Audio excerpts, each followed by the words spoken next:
दोस्तों, आज की कहानी में मैं आपको बताऊंगा सुखद जीवन का राज। तो चलिए बिना देरी के बढ़ते हैं आज की कहानी की ओर। दिन भर काम के बोझ और थकान से चकनाचूर होकर नारायण की माँ रात का खाना बनाने में जुटी हुई थी। तभी दरवाजे की घंटी बजी और देखा तो नारायण के पिताजी दफ्तर से घर लौटे थे। घर के अंदर घुसते ही उन्होंने हमेशा की तरह नारायण की माँ को आवाज दी। संतोष, कहाँ गई? अरे संतोष, एक गिलास पानी तो लाओ जरा।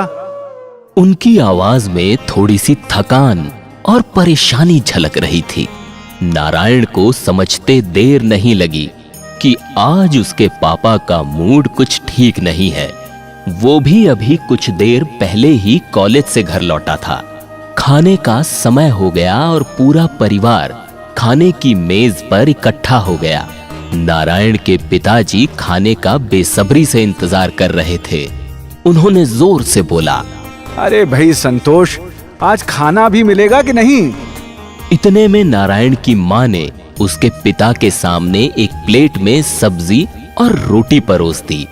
शायद वो कुछ जल्दबाजी या घबराहट में थीं। उन्होंने ध्यान नहीं दिया कि प्लेट में जो रोटी परोसी है वो जली हुई है।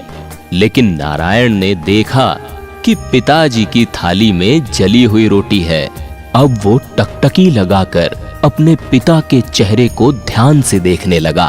उसके चेहरे पर परेशानी की लकीरें नजर आने लगीं। उसे लग रहा था कि इस जली हुई रोटी के बाद अब माँ को फटकार पड़नी तो तय है। वो एकदम सतर्क हो गया, लेकिन ऐसा कुछ भी नहीं हुआ जैसा वो सोच रहा था।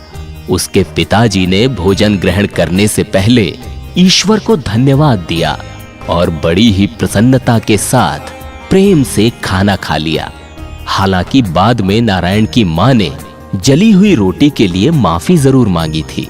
इस पर अपने पिता की प्रतिक्रिया सुनकर नारायण हैरान रह गया था। उन्होंने उसकी माँ से कहा, संतो, तुम जानती तो हो कि मुझे जली हुई कड़क रोटी कितनी पसंद है। देर रात नारायण बरामदे में खड़ा चांद सितारों को निहार रहा था। तभी उसके पिता ने पीछे से आकर उसके कंधे पर हाथ रखा और पूछा, क्या बात है बेटा, अभी सोए नहीं? नारायण ने इधर उधर की बात किए बिना सीधे ही अपने पिता से पूछा, पापा एक बात बताइए, क्या आपको सचमुच जली रोटी खाना पसंद है? असल में तुम्हारी माँ ने आज दिन भर ढेर सारा काम किया होगा और वो सचमुच बहुत थकी हुई भी थी, मगर फिर भी उसने अपनी परवाह किए बगैर वो रोटी प्यार और मेहनत से बनाई थी। वैसे भी एक जली रोटी किसी को ठेस नहीं पहुंचाती बेटा, लेकिन कठोर कटु शब्द जरूर ठेस पहुंचाते हैं। तुम एक बात जानते हो बेटा, जिंदगी भरी पड़ी है अपूर्ण चीजों से, अपूर्ण लोगों से, कमियों से, दोषों से। खुद से पूछूं तो क्या मैं खुद परफेक्ट हूं? नहीं, मैं क्या, कोई भी परफेक्ट नहीं है। तो फिर क्यों ना हम दूसरों को उनकी कमियों के साथ स्वीकार करें और मन में केवल उनकी खूबियों को रखें।